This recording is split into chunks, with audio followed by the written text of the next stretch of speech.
ہاں ہاں لوگوں نے کیا ہے، ایک کیڑا پاگل ہے جو اس ماڈرن دور میں اس طرح بزرگوں کو چیلنج کرتا ہے، ان تنازعتم فی شیء فردوہ الی اللہ والرسول، اگر تمہارا حکمران سے بھی جھگڑا ہو جائے، اپنے بڑے کے ساتھ بھی ہو جائے جھگڑا، تو معاملے کو تم نے پلٹانا ہے اللہ اور اس کے رسول کی طرف، یعنی رسول اللہ کی وفات کے بعد قرآن و سنت کی طرف۔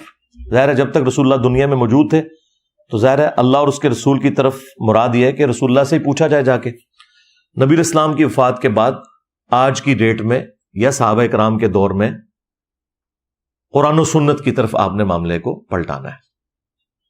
ان کنتم تؤمنون باللہ والیوم الآخر، اگر تم اللہ پر اور آخرت کے دن کی جواب دہی پر ایمان رکھتے ہو تو تمہارا ایٹیچیوڈ یہی ہوگا کہ تم ہر معاملے میں اللہ اور اس کے رسول کو دیکھو گے، یعنی بزرگ بابوں کو نہیں دیکھنا، بلکہ کہا گیا بزرگ بابوں سے اختلاف کرنا ہے۔ ہاں تنازع ہو جائے نا جب اور بزرگ بابوں سے، تو قرآن و سنت کی طرف بات کو پلٹانا ہے۔ ذالک خیر و احسن تأویلا، اسی میں تمہارے لیے خیریت ہے اور اسی کا انجام آخرت میں بہتر ہونے والا ہے۔ کس چیز کا؟ کہ جو لوگ اپنے معاملات کو قرآن و سنت سے حل کرتے ہیں اور اندھے بن کے کسی کے پیچھے نہیں چلتے۔ یہ تقلید کے خلاف بہت بڑی دلیل ہے یہ آیت مبارکہ، اس کے اوپر میں نے تفصیل کے ساتھ مختلف ویڈیوز ریکارڈ کروائی ہیں، مسئلہ 197 میرا دیکھ لیں، پھر تقلید کے نام کے اوپر ڈرامہ بازی، یہ میری ایک ویڈیو تھی، اس میں نے اس آیت کے حوالے سے کافی کچھ ڈسکس کیا تھا۔ میں ایگزامپل کے طور پر 2-4 باتیں کر دوں، پھر میں وہ آخر میں وہ 10 رجوع بتاؤں گا، باقی ان کی تفصیلات بتانے کی ضرورت نہیں ہے، میں صرف اس پہ ورڈکٹ ہی دوں گا کیونکہ اس پہ الگ سے میری ویڈیوز ریکارڈڈ ہیں۔ میں اصل میں یہ ڈاکٹرین آپ کو کلیئر کرنا چاہتا ہوں کہ کوئی شخص بھی اتھارٹی نہیں ہے اللہ اور اس کے رسول عز و جل و صلی اللہ علیہ وآلہ وسلم کے بعد۔ ایون خلفائے راشدین بھی ہیں نا، جن کی پیروی کا ہمیں حکم ہے، علیکم بسنتی و سنت الخلفاء الراشدین المہدیین، ان کی بھی اطاعت ایبسولوٹ نہیں ہے، ان سے بھی مسئلے مس ہینڈل ہوئے ہیں اور صحابہ کرام نے ان سے رجوع کروایا ہے۔ تو سرکار اگر خلفائے راشدین کا یہ حال ہے تو باقی اصحاب تو شاہی کوئی نہیں، یعنی جن کے پیچھے اللہ کے رسول کھڑے ہوئے ہیں اور فرما رہے ہیں کہ میرے بعد تم بہت اختلاف دیکھو گے، دین میں نئی نئی بدعتوں سے بچنا اور میری سنت اور میرے ہدایت یافتہ خلفائے راشدین کی سنت کو داڑوں سے مضبوطی سے پکڑ لینا۔ جن کے پیچھے رسول اللہ کھڑے ہوئے ہیں ان کے بارے میں بھی قرآن و سنت میں کئی چیزیں ہمیں ملتی ہیں اس حوالے سے کہ انہوں نے قرآن و سنت کی روشنی میں اپنے معاملات سے رجوع کیا۔ احادیث میں اس طرح کے بہت واقعات موجود ہیں۔ اسی میں سے میں سیمپل کے طور پر ایک بڑے ہارڈ لائنر خلیفہ راشد سیدنا عمر فاروق رضی اللہ تعالیٰ عنہ، جو اپنی مینجمنٹ میں بھی اسٹرانگ تھے، علم کے اعتبار سے بھی اسٹرانگ تھے، ڈیسیژن میکنگ کے اوپر بھی اسٹرانگ تھے، اور ان کا روب اور دبدبا بھی تھا اپنی رعایا کے اوپر، ان کی مینجمنٹ کوئی ڈھیلی نہیں تھی۔ ان کی مثال بخاری اور مسلم میں آئی ہے۔ یہ ویسے تو ایک ہی مثال کافی ہے ان لوگوں کے لیے جنہوں نے اپنے بزرگ بابوں کو خدا کا درجہ دیا ہوا ہے۔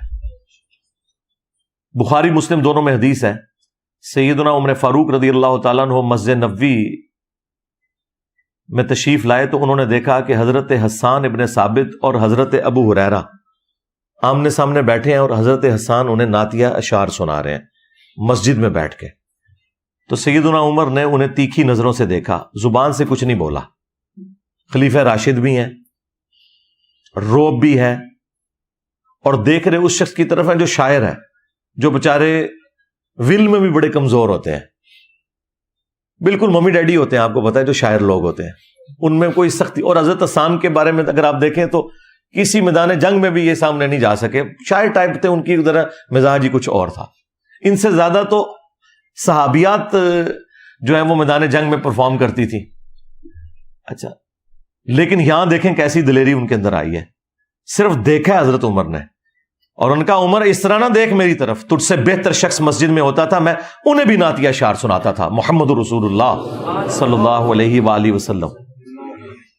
اب حضرت عمر تو ایک دفعہ ہل گئے نا کہ یار یہ بندہ کون سا بول رہا ہے۔ انہوں نے کہا کہ اپنا گواہ لے کر آؤ۔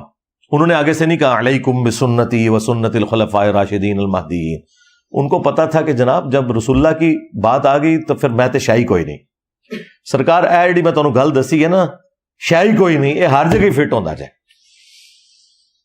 تو حضرت حسان نے کہا کہ اے امیر المومنین, یہ حضرت ابو ہریرہ بیٹھے, ان سے پوچھیں.